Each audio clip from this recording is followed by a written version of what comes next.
काँग्रेसचे अध्यक्ष जेव्हा कोल्हापुरात आले, मला वाटतं ते सीबीएस पर्यंत आले, खरं त्यांना राजारामपुरी दिसली नाही. तसं जर बघितलं तर सत्ता जर भोगायची असते तर आज PN साहेब मागेच मंत्री झाले असते. मंत्रीपदाची ऑफर धोडकावणारे आमचे नेतृत्व आहे. ही कंत ज्या माणसानं काँग्रेस जिवंत ठेवण्याचं काम एवढे 25-30 वर्ष केले, ते माणूस वारल्यानंतर 2 पावलं राजारामपुरी आहे, त्यांचं 8व्या गल्लीत घर आहे. तिथं जर तो माणूस येत नसेल तर ते शोकांतिक आहे. त्याचबरोबर बापूंनी सुद्धा आजपर्यंत कधीही आपला पुरोगामी विचार सोडलेला नाही आहे.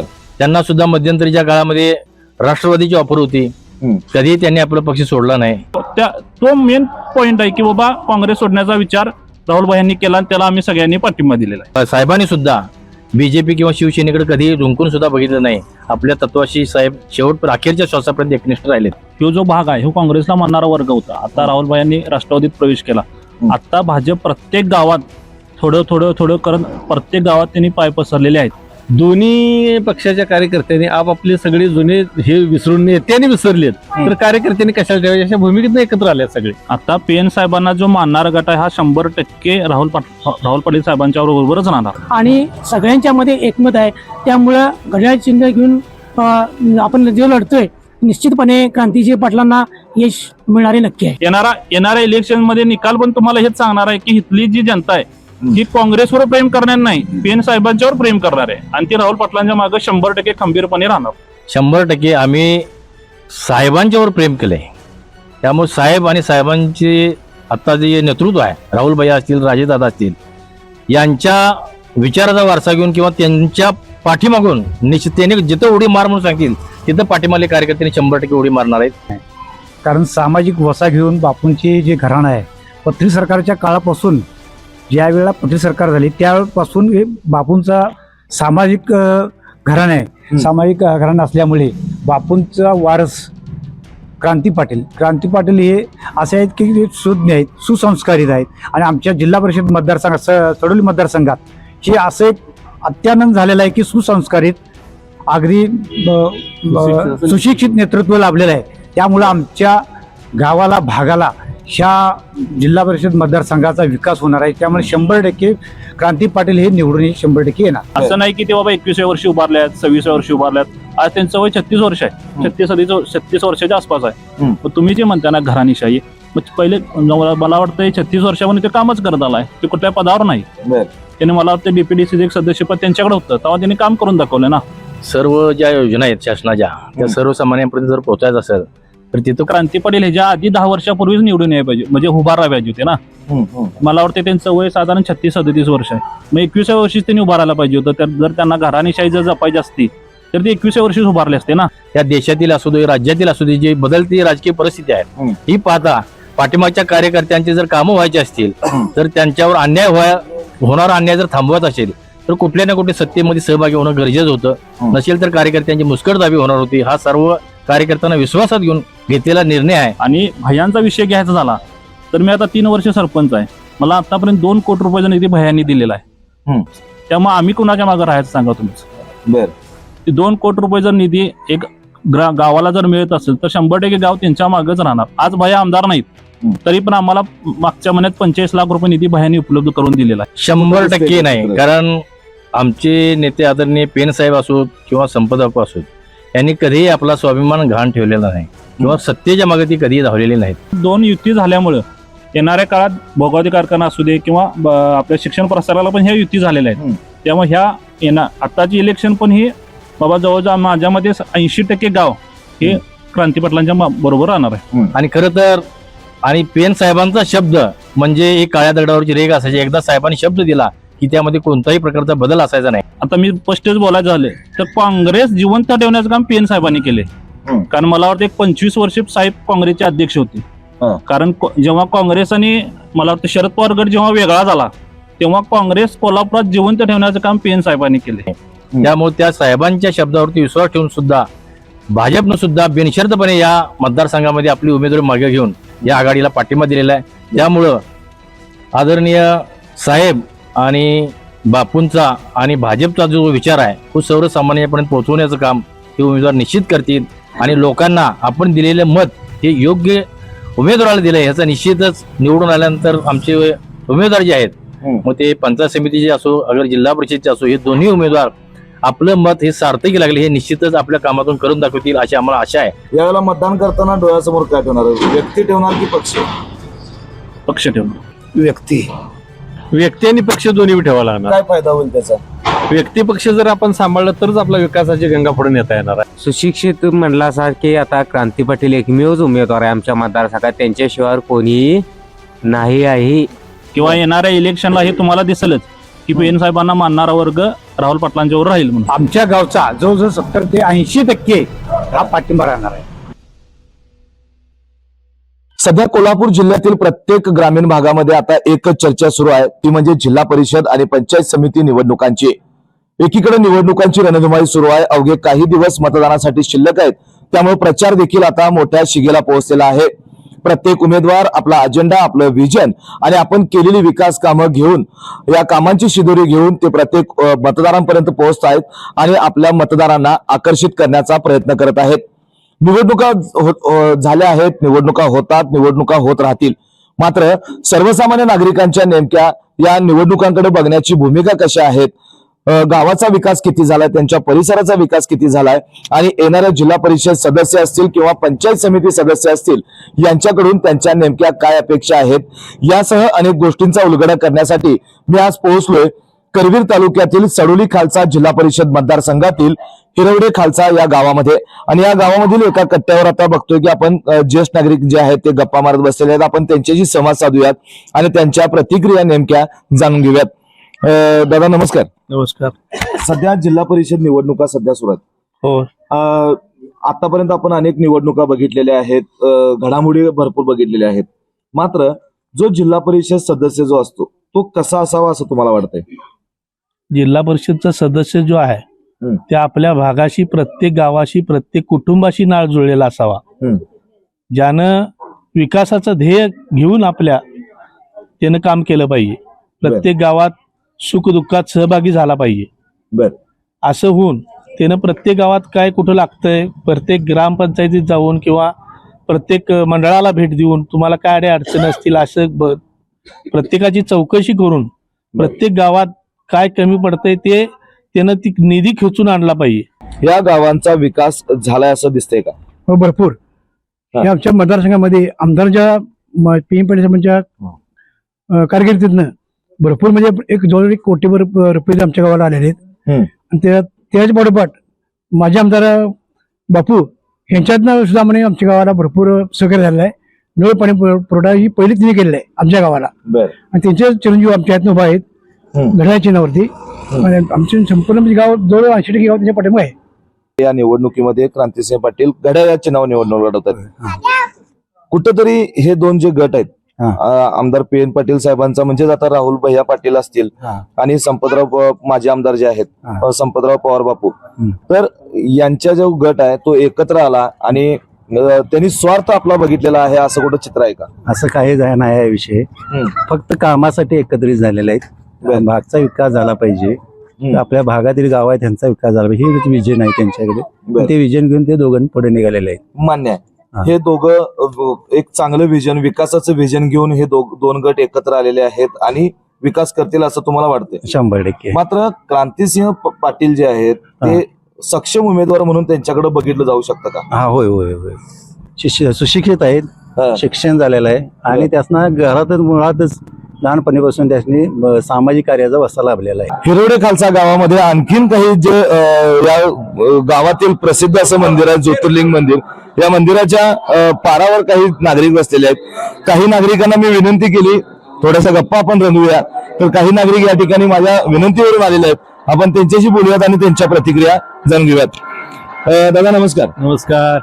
काय जिल्हा परिषद निवडणुका सध्या सुरू आहेत आपल्यामध्ये, बसता आपण गावामध्ये असतोय, आता संध्याकाळच्या वेळा बसलोय आपण गप्पा मारत, निवडणुकांच्या काही चर्चा होतात का हो?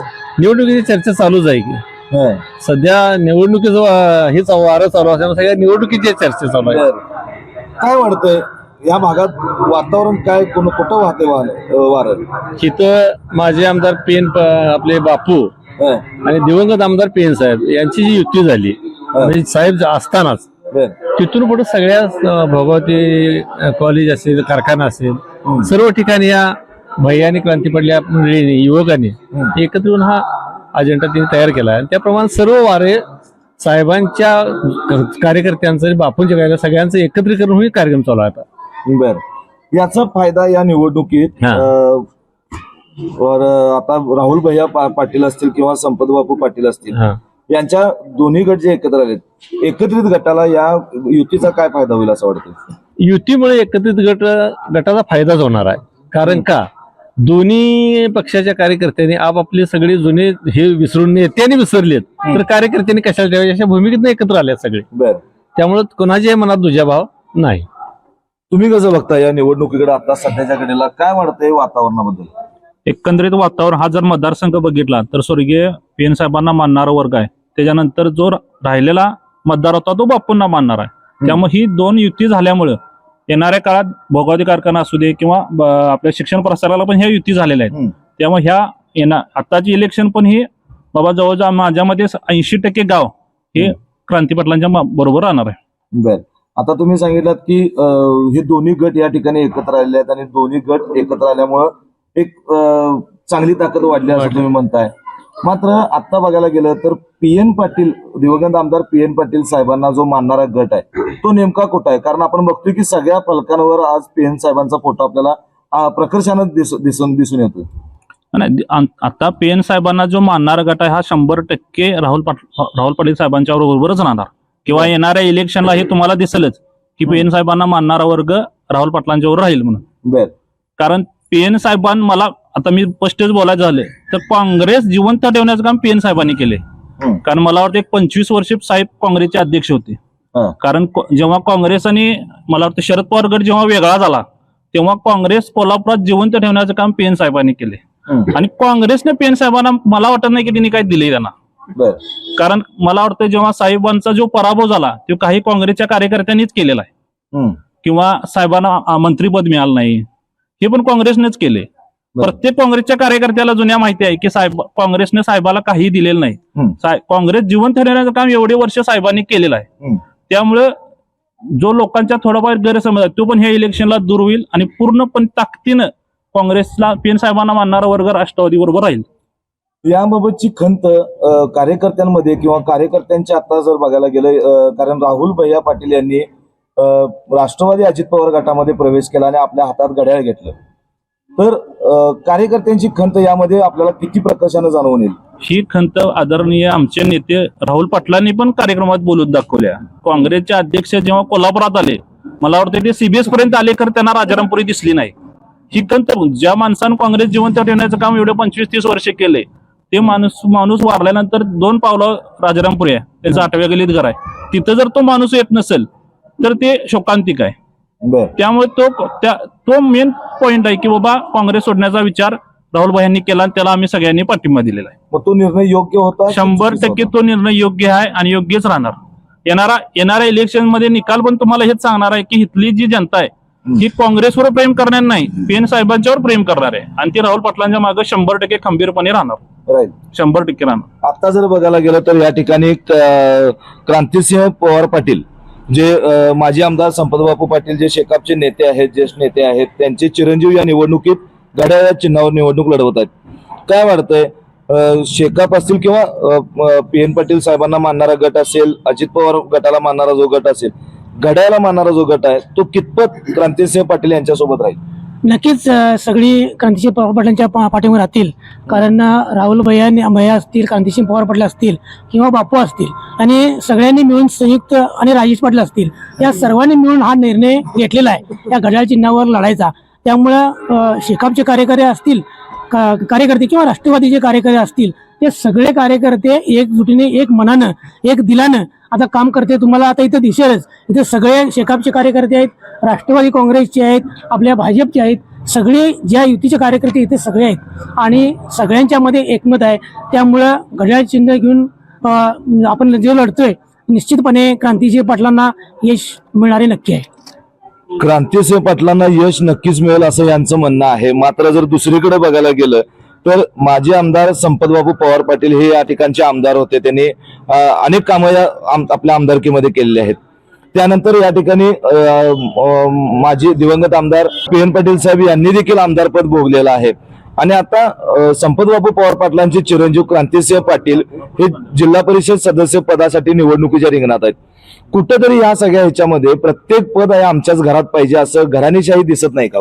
नाही नाही, कारण सामाजिक वसा घेऊन बापूंची जे घराणं आहे, पत्री सरकारच्या काळापासून ज्या वेळेला पत्री सरकार झाली त्यापासून हे बापूंचा सामाजिक घराणं आहे. सामाजिक घराणं असल्यामुळे बापूंचा वारस क्रांती पाटील हे असे आहेत की सुज्ञ आहेत, सुसंस्कारित आहेत. आणि आमच्या जिल्हा परिषद मतदारसंघात सडोली मतदारसंघात हे असं एक अत्यानंद झालेला आहे की सुसंस्कारित अगदी सुशिक्षित नेतृत्व लाभलेलं आहे. त्यामुळं आमच्या गावाला भागाला ह्या जिल्हा परिषद मतदारसंघाचा विकास होणार आहे. त्यामुळे 100% क्रांती पाटील हे निवडून 100% येणार.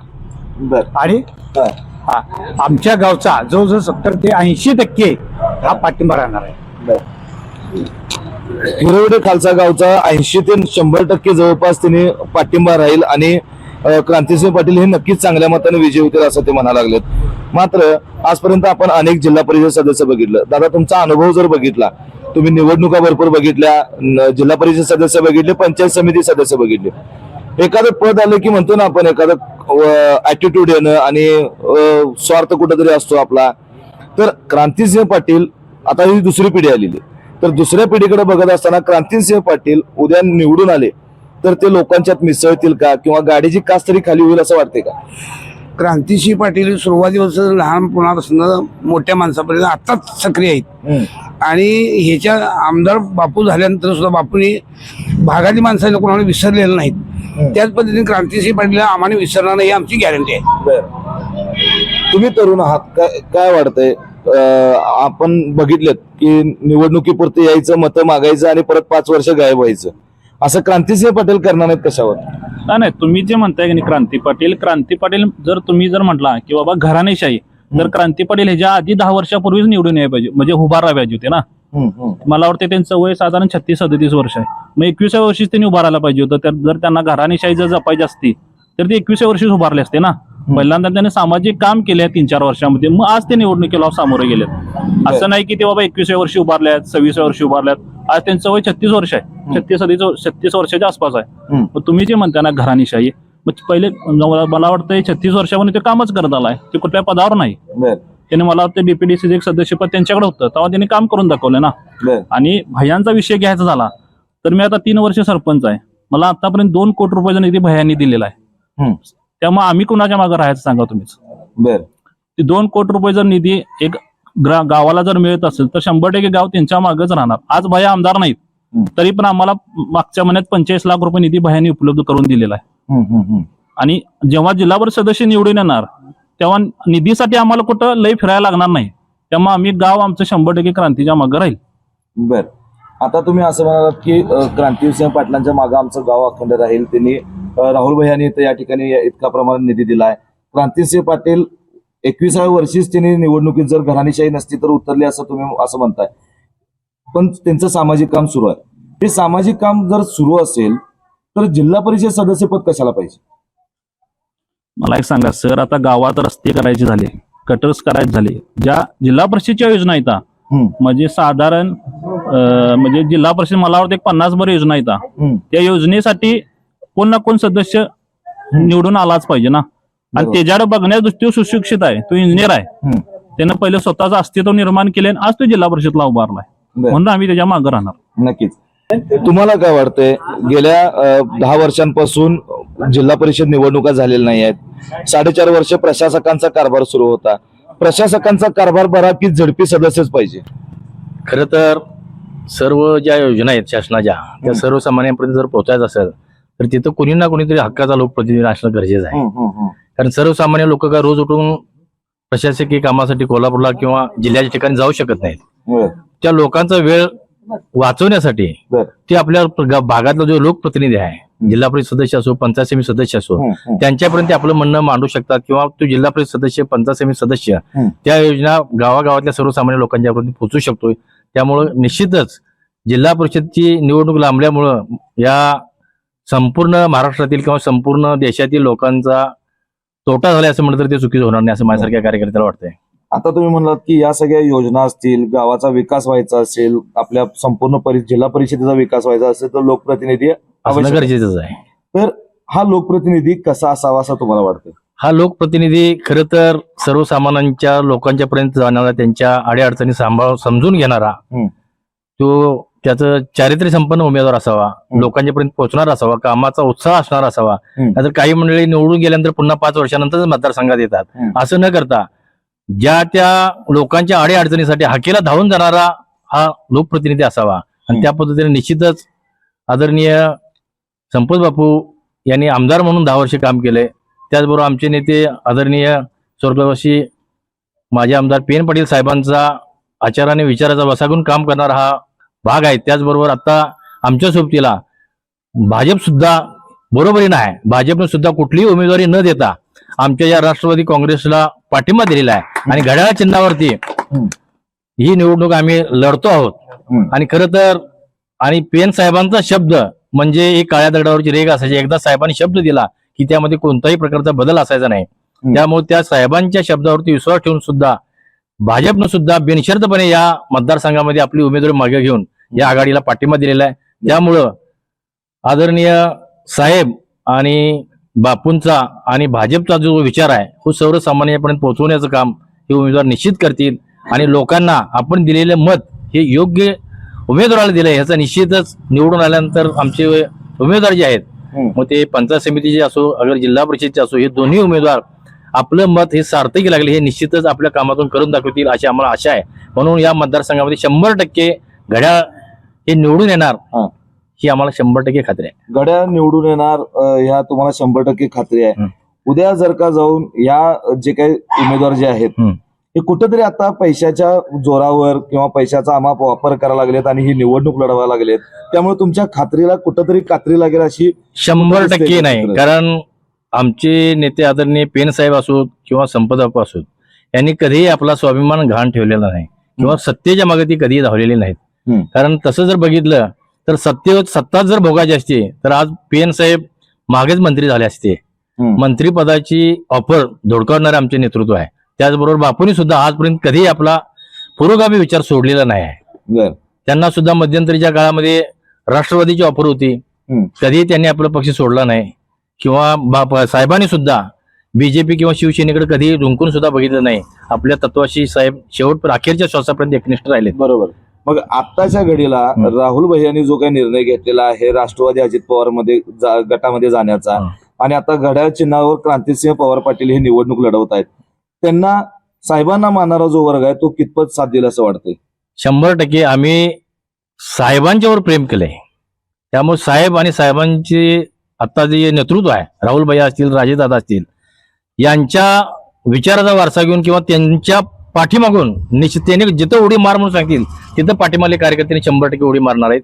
आणि आत्ताच्या बदलच्या राजकीय परिस्थितीचा जर तुम्ही विचार केला की राष्ट्रवादीमध्ये प्रवेश का केला असा तुमचा जो प्रश्न आहे, तर माझा असा आता बघितला आपण या देशातील असू दे राज्यातील असू दे जी बदलती राजकीय परिस्थिती आहे ही पाहता पाठीमागच्या कार्यकर्त्यांची जर कामं व्हायची असतील तर त्यांच्यावर होणारा अन्याय जर थांबवत असेल तर कुठल्या ना कुठे सत्तेमध्ये सहभागी होणं गरजेचं होतं. नसेल तर कार्यकर्त्यांची मुस्कटदाबी होणार होती. हा सर्व कार्यकर्त्यांना विश्वासात घेऊन घेतलेला निर्णय आहे. त्यामुळं 100% त्यांच्या मताशी आम्ही सहमत आहोत आणि त्यांच्या विचाराचा वसा घेऊन आम्ही 100% काम करू अशी आपल्याला खात्री देतो. देशात खरं बघायला गेलं तर आज भाजप मोठा पक्ष मानला जातोय आणि आपल्या राज्यामध्ये राष्ट्रवादी अजित पवार गट असेल, शिवसेना शिंदे गट असेल आणि भाजप असेल, या तिघांचं जे काही सरकार सुरू आहे, तर आपल्या या मतदारसंघामध्ये भाजपची जी काही ताकद आहे ती कितपत आपल्या उमेदवारांसोबत राहील असं दिसतंय? नाही, 100% राहणार. आता भाजप पहिल्यांदा आमच्या ह्यो जो भाग आहे हो काँग्रेसला मानणारा वर्ग होता. आता राहुल भाईंनी राष्ट्रवादीत प्रवेश केला. आता भाजप प्रत्येक गावात थोडं करत प्रत्येक गावात त्यांनी पाय पसरलेले आहेत. आता आमच्या गावात भाजपचे पदाधिकारी आहेत. हसूर असू दे, हळदीत भाजपला मानणारा मोठा वर्ग आहे. मला वाटतं देवळात मोठा वर्ग आहे, करुकुलीत आहे. म्हणजे या प्रत्येक मतदारसंघात भाजप आपलं पाव त्यांनी रवलेला आहे. त्यामुळे त्यांचा 100% फायदा आपल्या महायुतीला क्रांतिसिंह पवार पाटलांना होणार आहे. यावेळेला मतदान करताना डोळ्यासमोर काय ठेवणार? व्यक्ती ठेवणार की पक्ष? पक्ष ठेवणार. काका तुम्ही काय कराल? व्यक्ती. तुम्ही काय कराल? व्यक्ती आणि पक्ष दोन्ही ठेवावा लागणार. काय फायदा होईल त्याचा? व्यक्ती पक्ष जर आपण सांभाळलं तरच आपला विकासाची गंगा पुढे नेता येणार आहे, अन्यथा आपल्याला काय करता येणार नाही. बर. त्यामुळे व्यक्ती प्लस पक्ष याची सांगड घालूनच आपल्याला विकास कामाकडे पुढे जायला लागणार आहे. तुम्हाला काय वाटतंय? तुम्ही तरुण आहात, विचारपूर्वक ज्यावेळेला आपण मतदान करणार आहे त्यावेळेला डोळ्यासमोर तुमच्या काय असणार आहे? सुशिक्षित म्हणलासारखे आता क्रांती पाटील एकमेवच उमेदवार आहे आमच्या मतदारसंघात, त्यांच्याशिवाय कोणी नाही आहे. बर. आज तुम्हाला सांगतोय मी, कारण की एकही उमेदवार त्या पद्धतीचा आपल्या इथं नाही आहे दादा. त्यामुळे क्रांती पाटील 100%. तर एकूणच आपण पाहिलं की सडोली खालसा जिल्हा परिषद मतदारसंघामध्ये आपण हिरवडे खालसा गावामध्ये आता अनेक नागरिकांशी, ग्रामस्थांशी, शेतकऱ्यांशी संवाद साधला. तर यामध्ये आपल्याला बघायला गेलं तर दिवंगत आमदार पी.एन. पाटील साहेब आणि त्याचबरोबर माजी आमदार संपतबापू पवार पाटील यांचा हा बालेकिल्ला मानला जात होता. आणि या दोन राजकीय गटाने आता आपलं विकासाच्या दृष्टीने आपल्या संपूर्ण तालुक्याचा विकास, आपल्या कार्यकर्त्यांना न्याय देण्यासाठी संपूर्ण जो गट आहे ते दोन्ही गट एकत्र आलेले आहेत आणि तो विकासाचा अजेंडा घेऊनच त्यांनी आता ही आता निवडणूक जी आहे ती आता निवडणुकीत देखील ते एकत्र आहेत. आणि सध्याच्या घडीला जर बघायला गेलं तर राहुल पी.एन. पाटील साहेब यांनी जो काही निर्णय घेतलेला आहे तो निर्णय चुकीचा झालेला नाही आहे. प्रत्येक कार्यकर्त्याला न्याय देणं गरजेचं आहे, कार्यकर्त्याची मुस्कटदाबी हे टाळणं गरजेचं होतं आणि त्यांनी जो निर्णय घेतलाय तो निर्णय सर्वांना मान्य आहे. यानंतर आता बघितलं तर संपतबापू पवार पाटील यांचे चिरंजीव क्रांतिसिंह पवार पाटील हे या निवडणुकीमध्ये जिल्हा परिषद सदस्य पदाचे उमेदवार आहेत. राष्ट्रवादी अजित पवार गटाच्या चिन्हावर, घड्याळ या चिन्हावर ते निवडणूक लढवत आहेत. तरुण आहे, सुशिक्षित आहे, सुसंस्कृत आहे आणि या उमेदवाराच्या माग आम्ही सर्व ग्रामस्थ असतील, शेतकरी असतील आणि अशाच उमेदवाराच्या पाठीशी राष्ट्रवादी अजित पवार गट असेल, त्याचबरोबर देशातील मोठा पक्ष मानला जाणारा भाजप देखील आता या ठिकाणी मोठ्या प्रमाणात सक्रिय झालेला आहे. तो देखील गट क्रांतिसिंह पवार पाटील यांच्या पाठीशी उभे राहिला. त्यामुळं क्रांतिसिंह पाटील यांचा विजय हा निश्चित आहे आणि आम्ही सर्व त्यांच्या पाठीमागे खंबीरपणे उभे राहणार असल्याचं या ग्रामस्थांनी आपल्यासमोर बोलताना व्यक्त केलेलं आहे. एकूणच येत्या 7 फेब्रुवारीला मतदान होत आहे आणि 9 फेब्रुवारीला मतमोजणी आणि त्याच दिवशी निकाल होणार आहे. आणि या निकालामध्ये स्पष्ट होणार आहे की हिरवडे खालसा गावातील शेतकरी, ग्रामस्थ आणि या संपूर्ण सडोली खालसा जिल्हा परिषद मतदारसंघातील जनतेचा कौल नेमका कोणाला गेलाय. व्हिडिओ जर्नलिस्ट सर्वेश देसाईसह मी सद्दाम अली, KK न्यूज, हिरवडे खालसा.